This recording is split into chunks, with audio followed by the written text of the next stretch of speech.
For those who don't know, Ariel, Washington is home of D.B. Cooper, the infamous hijacker who, in 1971, jumped out of a plane with a parachute in the dead of night in this very area with $200,000 in cash, only to disappear forever. So today, we're going to see if we can survive in the woods of Ariel, Washington with our parachutes. Woo! I'm so scared I dumped my chute.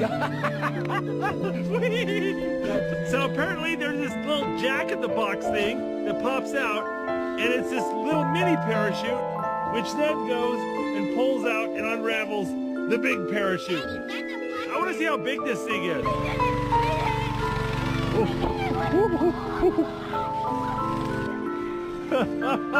Get set, go! Oh, this is getting hard! In the dead of night, November 24th,